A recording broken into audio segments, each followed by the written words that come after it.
All right, well, we have some freezing conditions, which is uncommon for us down here in Southeast Texas, but it does happen. And so we're gonna do a shutdown and winterization, so to speak, on the kiln, which essentially we're just gonna shut the water off and blow the lines and make sure that we don't have something freeze and break. We'll also get in there and check our vacuum pump and see what we have to do to actually drain the water out of it. It's only gonna be freezing temperatures for about 36 hours. So basically tonight, tomorrow night, and then we'll be fired back up and running again. Today's Thursday, so it'll be Saturday. Saturday we'll turn it back on and everything's good from there.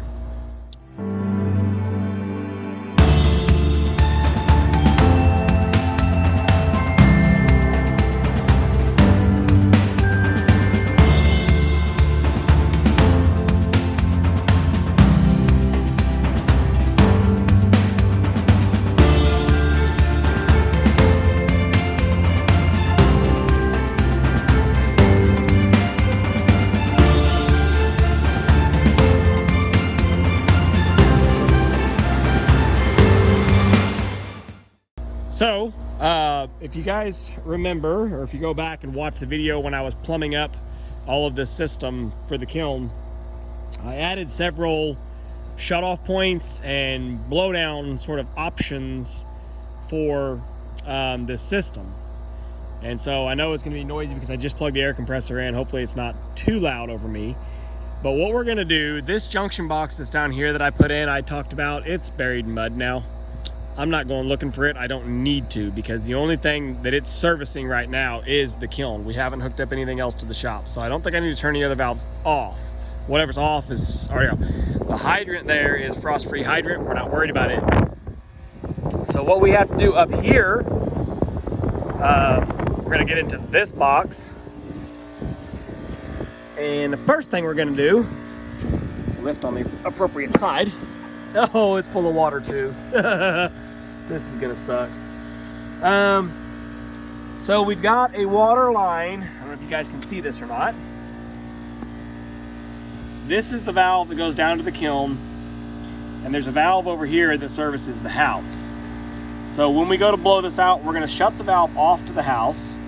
We're gonna go in the pump house and shut that valve off so that we don't blow back to the pump house. And then we're gonna open this valve here and probably we'll open this valve here, and I can put my air gun right in here. So we're gonna blow air down through this system. We're gonna blow this line out all the way from here, all the way down to the kiln. Now, do I need to blow out this buried water line? Probably not, but this is the easiest access point that we have. So that's where we're gonna start at least. So for right now, we're gonna shut off this valve that goes to the kiln or down to the shop. We're gonna shut it off, and then we're gonna go ahead and go down to the kiln, shut the kiln off, and open up the drain valve down there. Oh, look, we had power flash again this morning. Let's see if I lost my data. Oh, my data held this time. Last time the power flash, I lost all my data.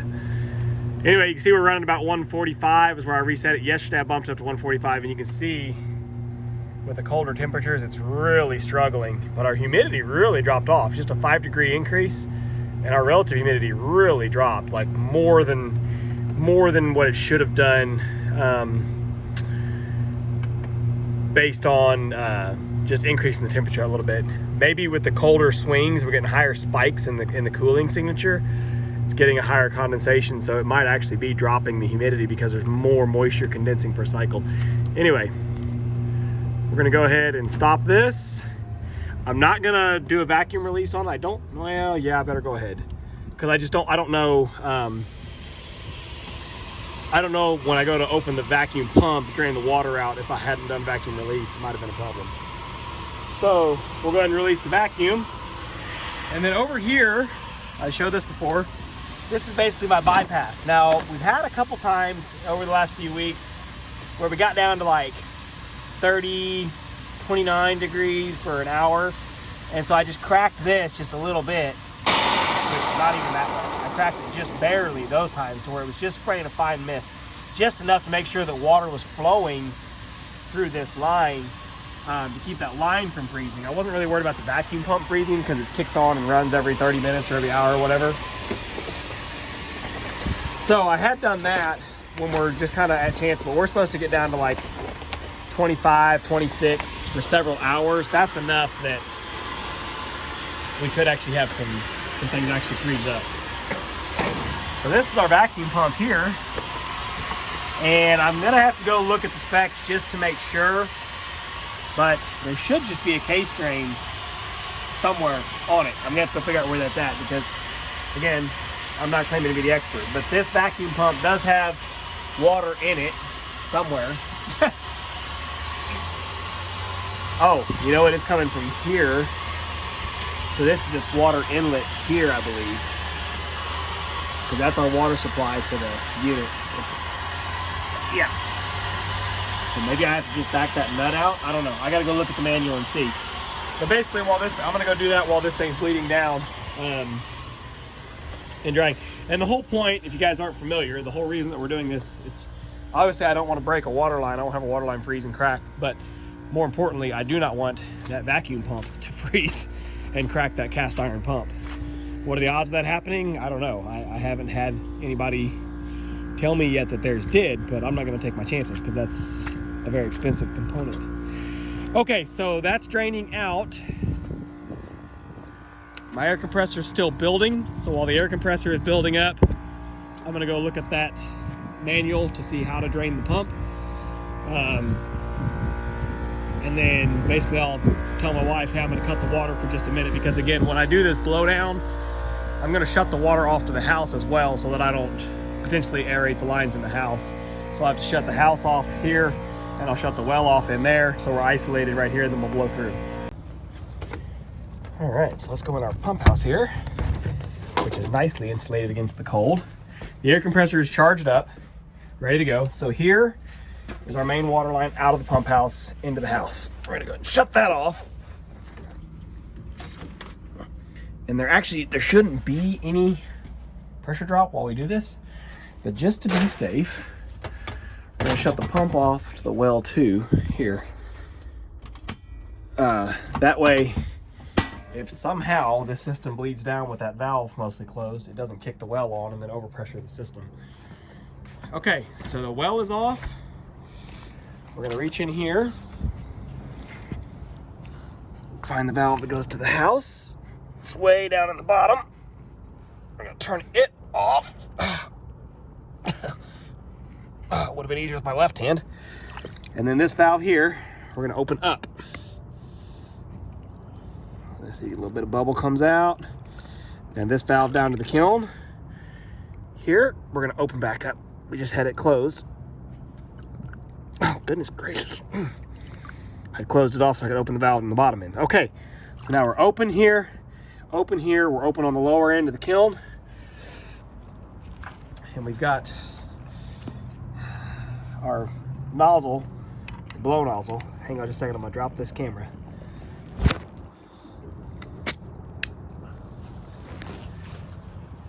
Okay, so we're hooked up. This is gonna be a bit awkward because that's a tiny little nozzle.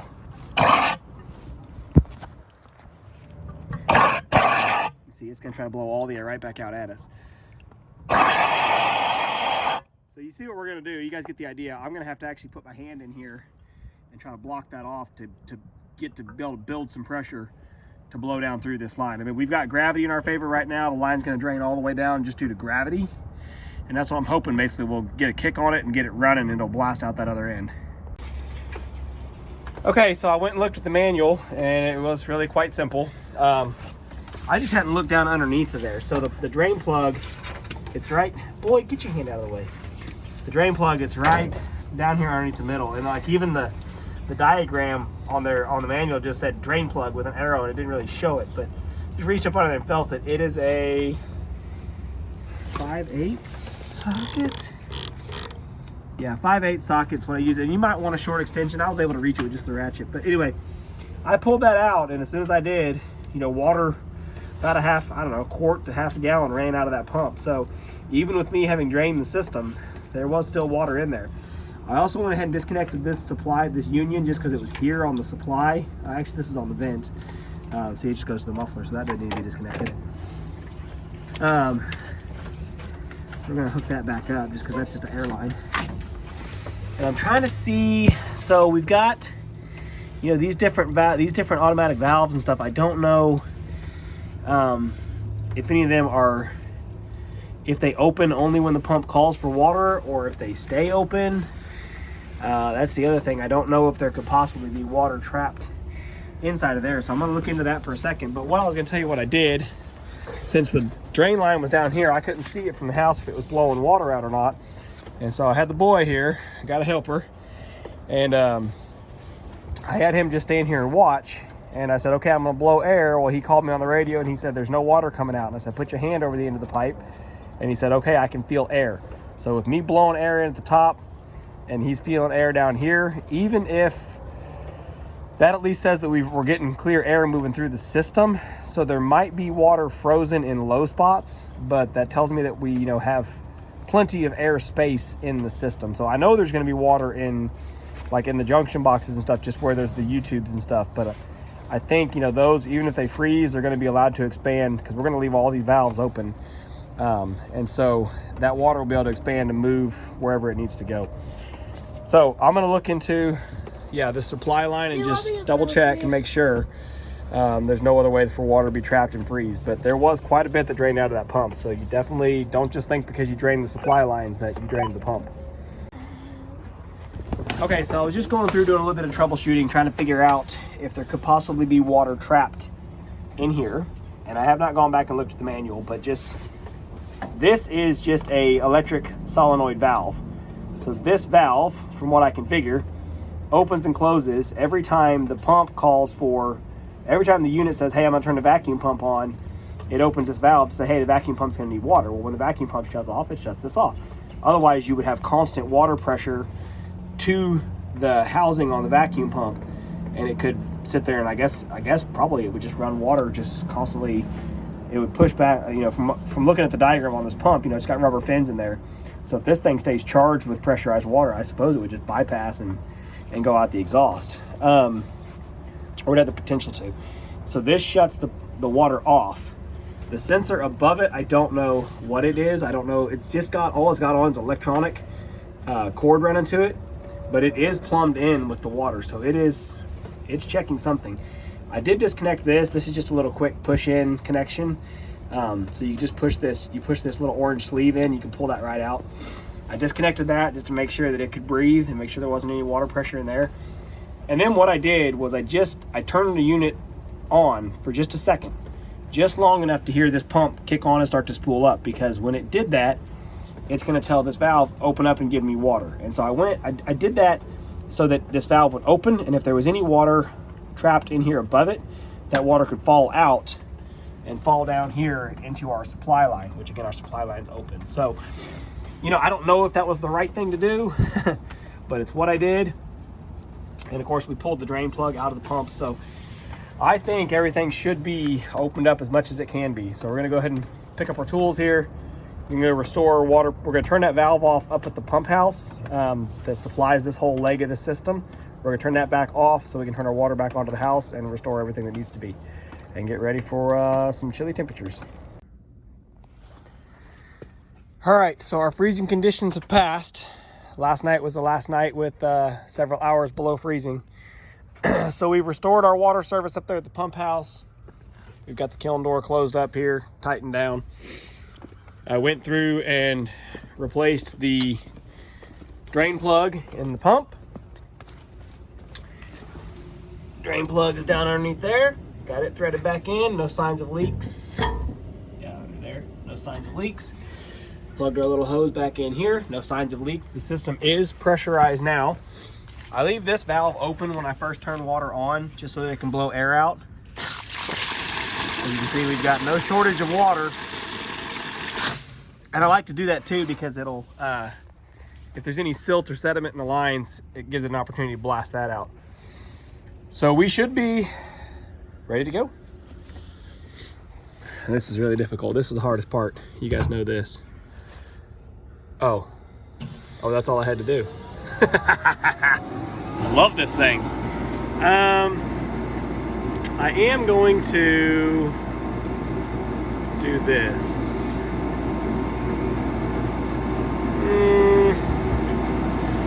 Wood should be, I mean, the wood is effectively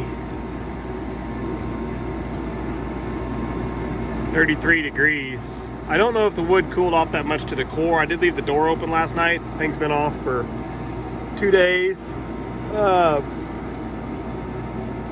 Most of the wood in there is already dry and has already done its, you know, thermal shock that it would have experienced. I just put in some green stuff yesterday. Some 5/4 and 6/4 sweet gum, well, whatever.